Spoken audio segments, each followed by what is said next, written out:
ሰላም ከመይ تصنحو كبرات تعذبتي نلومي زدالنايو እዋናዊ ዛዕባ ሒዝና ቀሪብና ኣለና ምክትታልኩ ምዕድም ድሕሪ ደወል ፕሬዝደንት ኢሳያስ አፈወርቂ አማያት ቀይሕ ባሕርን ዞባ ቀርኒ አፍሪቃን ወሽመጥ ዓረብን ሓያል ዝኾነ ስትራቴጂካዊ ለውጢ ወተሃደራዊ ምቅያራት ይመጽእ ምህላው ተገሊጹ እታ ኤርትራ ንምህዋኽ ብመንገዲ ዝተፈላለያ ሃገራት ከደምታን ክትሰርሕ ዝጸንሐት ኢማራት ዓረብ ኩሉ ህዝቢ ብዘይተጸበየ መንገዲ ንሳውን ብዘይተጸበየቶን ዕጥቃን ኣጽዋራታን ናይ 11 ቢልዮን ዶላር ራሕሪሓ ካብ የመን ክትወጽእ ተገዲዳ ትርከብ እዛ ምስ እስራኤል ክትዳኽር ጸንሐት ሃገር ንሃገራት ዓረብ ሓደጋታት ምዃና እውን እናተገለጸ ይርከብ መንግስቲ ኤርትራ ንተንኮላት እዛ ሃገር ብደቂቕ እናተኸታተሎ ብምጽናሕ እዚ ዓሰብ ኣፍ ደገ ባሕርን ዝብል ሕማም እውን ኣብ ኢማራት ከም እተደረሰን ንብልጽግና ንስርዓት ኢትዮጵያን ከም ተዋሃበን ብቢልዮናት ዶላራት ኣጽዋራትን ተጠሪዙ ዝተዋሃበ ኣጀንዳ ከም ዝነበረ ተገሊጹ ኣብ ዝሓለፈ እዋናት ብልጽግና ዘሎ ኣጽዋራትን ሰራዊትን ናብ ክልል ዓፋር ኣዋፊሩ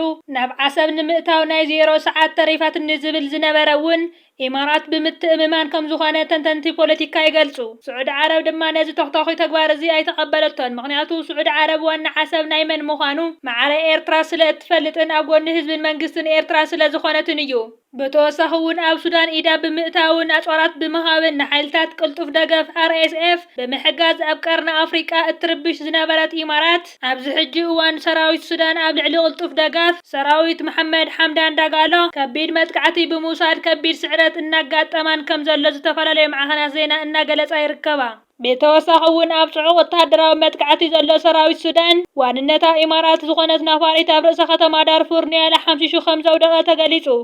30 የመናውያን ገፈፍቲ ዓሳ ድሕሪ ማያዊ ኣካል ኤርትራ ምጥሓሶም ብሓለዋ ባሕሪ ኤርትራ ተታሒዞም ብናይ መዓልታት ማእሰርቲ ኣብ ኤርትራ ብምጽናሕ ብሰበ ስልጣን ኤርትራ ምሕረት ከም እተገበረሎም ተገሊጹ ኣብ ቀይሕ ባሕሪ ብፍላይ ከዓ ኣብ ማያት ግዝኣት ኤርትራ ብምጥሓስ ዝተፈላለዩ ንጥፈታት ክገብሩ ዝጸንሑ 30 የመናውያን ገፈፍቲ ዓሳ ብዝገበርዎ ምጥሓስ ሕጊ ንመዓልታት ተኣሲሮም ዝነበሩ እንትኾን ብመንግስቲ ኤርትራ ብዝተገበረሎም ምሕረት ድማ ናብ ሃገሮም ከም እተመልሱ ተገሊጹ እቶም ገፈፍቲ ዓሳ ናብ ማያት ኤርትራ ድሕሪ ምእታዎም እዮም ብሓለዋ ሓይሊ ባሕሪ ተታሒዞም ኣብ ኤርትራ ተታሒዞም ድሕሪ ምጽንሖም ከም ዝተፈትሑ ዝግለጽ ዘሎ ሓንቲ ሃገር ሃገራዊ ማያ ክትሕሉን ክትከላኸልን ግድን ስለ ዝኾነ እንትኾን ነዚ ምጥሓስ ዝፈጸሙ ምሕረት ዝተገበረሎም 30 የመናውያን ጀልባኦም ከም ተመንዝዐ ከመኽንዩ ተሰሚዖም ኣለው ኣሜሪካ ኣብ ልዕሊ ቬኔዙዌላ መጥቃዕቲ ብምፍጻም ነታ ሃገር ንነዊሕ እዋን ዘገልገለ ፕሬዝዳንት ኒኮላስ ማዱሮ ከም ዝሓዘት ፕሬዝዳንት ዶናልድ ትራምፕ ገሊጹ ክልቲአን ሃገራት ንኣዋርሕ ብሰንኪ ክስተታት ምዝዋር መዕወን ሓሽሽ እጻፋርስን